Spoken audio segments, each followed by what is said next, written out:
수험생 여러분 안녕하세요. 상크지였습니다. 이번 영상은 오랜만에 장애인 직렬을 준비하시는 공무원 수험생들 대상으로 제가 간단히 영상 한번 촬영해 볼게요. 오늘 제가 수강생분 중에서 장애인 직렬 준비하시는 수강생분을 상담을 했는데, 아마 다른 장애인 직렬 수험생들도 다 비슷한 고민을 가지고 계실 거예요. 지금 공부하는 과정에서 많이 틀리고 불안하고, 또 국가 측에서도 어떤 직렬에 준비를 해야 할지, 그리고 지방직은 과연 합격이 가능할지, 특히나 재시생분들은 떨어져 본 경험이 있어가지고 더욱더 많이 불안해 한다는 거죠. 근데 제가 수강생분한테 말했어요. 지금처럼 공부하면은 확실하게 합격을 한다. 자, 관련돼서 조금 더 자세히 알려드릴게요. 우선 수강생분께서 처음 고민하셨던 부분은 국가 측에서 어떤 직렬을 장애인 직렬로 지원을 할지 고민을 많이 하셨습니다. 장애인 직렬 수험생들 잘 아시겠지만 장애인 직렬이 일반 직렬에 비해서 합격 컷이 많이 낮은 편이잖아요. 그때 수강생분께서는 국가직을 준비할 때 내가 A라는 직렬과 B라는 직렬을 많이 고민하시는 거예요. 물론 수험생분들이 직렬을 고민할 때는 뽑는 인원, 경쟁률, 작년 합격 컷, 다양한 여러 가지 요소들을 아마 체크를 해보겠죠. 그런데 실제 여러분들이 한번 곰곰이 생각해봐야 할 부분은 합격 컷이나 뽑는 인원이나 경쟁률이 아니라, 진짜 여러분들이 현직에 갔을 때 그 일을 한다고 했을 때 그 현직 일이 나랑 잘 맞는 직렬인지를 고민해 볼 필요가 있습니다. 저희 많은 합격생분들 케이스가 그랬는데요. 또 온라인으로 멘토링 하면서 합격생분들 케이스도 비슷한데, 직렬 고민을 제대로 안 하고 단지 합격을 위해서 지역을 바꾸거나 직렬을 아예 바꾸거나 아니면 뽑는 인원으로 판단해 가지고 지원을 해요. 그리고 합격을 한다는 거죠. 문제는 합격하고 나서가 문제입니다. 시험을 준비할 때는 합격만 하면 진짜 좋겠다라는 생각으로 그냥 아무 생각 없이 합격할 수 있는 직렬이나 지역이나 지원을 한다는 거죠. 하지만 여러분들이 잊지 말할 것은 현직 1을 갔을 때 현직에서 다양한 어려움들이 많이 있잖아요. 그런데 그런 점을 전혀 고민하지 않고 직렬을 선택하시는 분들은 현직 1 하면서 많이 시행착오도 하고, 또 자신이 생각했던 거랑 너무 다르고, 그래서 의원 면직하시는 분도 계시고 다시 한번 공무원을 준비하시는 분도 너무 많이 계세요.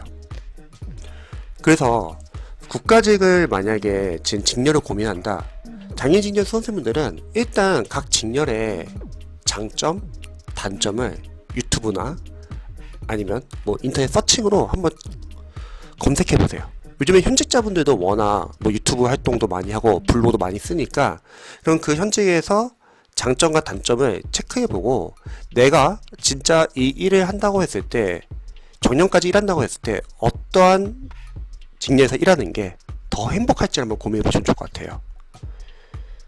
뽑는 인원이나 지역이나 직렬은 어차피 여러분들이 결국 실력 향상이 돼야지 합격할 수 있기 때문에 그거는 그렇게 중요한 부분은 아닙니다. 오히려 합격하고 나서 여러분들과 잘 맞아야 된다는 거죠. 그래서 어떠한 직렬이 자신과 잘 맞을지를 한번 고민해 보시면 좋을 것 같아요. 국가직을 지원하실 때요.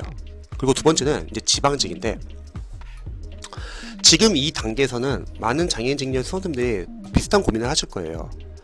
문제를 풀어도 너무 많이 틀리고 내가 과연 지방직에 합격할 수 있을까, 이런 걱정을 많이 한다는 거죠.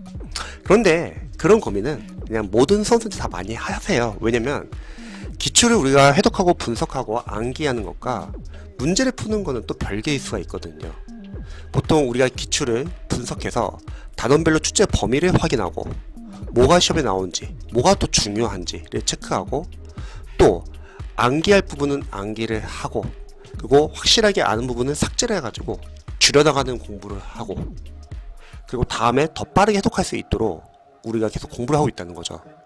그런데 문제풀이 단계에 들어가면은, 문제풀이 단계에서는 정말 여러분들이 문제를 많이 풀게 되잖아요. 누군가는 시행착오 기출을 푸시는 분도 계실 거고, 또 누군가는 뭐 단원별 진도별 모의고사나 단원별 진도별 OX 문제집, 또 누군가는 동형모사 푸시는 분도 계실 거예요.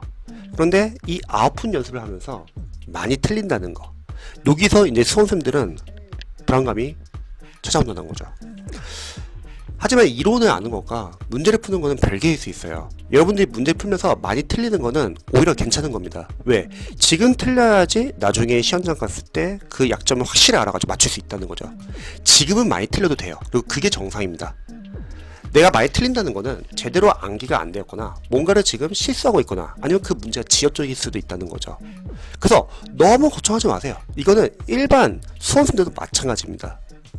그런데 장애인 수험생분들 중에서, 장애인 직렬 수험생분들 중에서 이렇게 접근하시는 분들 계세요. 우리 직렬은 합격컷이 높지 않기 때문에 요령을 빼서 공부해야겠다. 이런 거 다 빼고 공부해야겠다. 뭐 수험 카페 보니까 어떤 장애인 직렬 합격생은 이거 다 빼고 이렇게 공부했다. 자, 그런데 우선 첫 번째, 수험 카페에서 카페 활동을 할 시간이 보통 많지는 않아요. 일반 열심히 공부하시는 수험생분들은. 그래서 그런 정보에 너무 휘둘릴 필요 없고, 그리고 두 번째는 수험생들마다 다들 베이스는 다르기 때문에 그 합격하신 수험생분이 여러분들과 베이스가 다를 수도 있다는 거예요. 그리고 세 번째는 만약에 우리가 요령을 펴서 꽈락을 넘길 생각으로 접근해서 공부해서 합격할 수 있다고 할게요. 그럼 어떤 장애인 직렬 수험생들이 합격 못할까요? 제가 제 수험생분한테 합격할 수 있다 말한 이유는 수험생분께서는 틀리더라도 본인이 약점을 체크해가지고 계속 보완하고 있습니다. 그래서 합격할 수 있다고 알려드린 거예요. 왜냐면 이전의 합격성도 비슷했거든요. 장애인 직렬 수험생들은 크게 두 분류세요.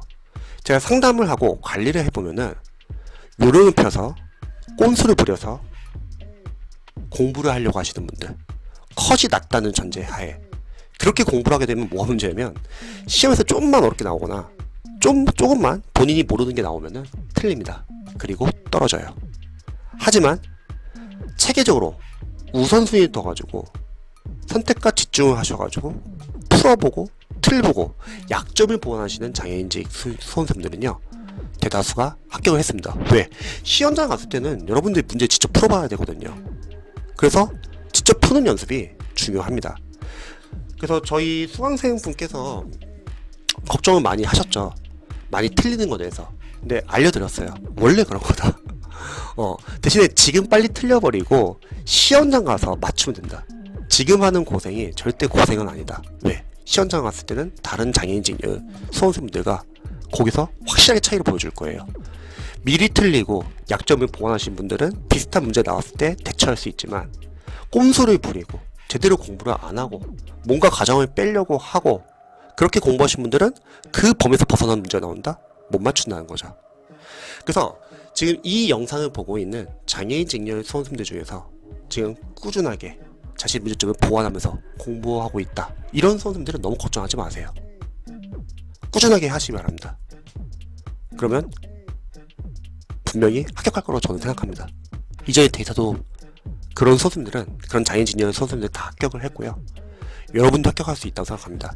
너무 불안하지 마세요. 다른 수험생들 다 똑같이 불안해합니다. 하지만 누군가는 선택과 집중, 우선순위 둬가지고 선택과 집중을 하시는 분들이 계신다. 그래서 오랜만에 장애인 직렬 관련된 수험생들을 위한 영상 한번 촬영해봤습니다. 궁금하신 점 있으시면 언제든지 알려주시고요. 영상 봐주셔서 감사합니다.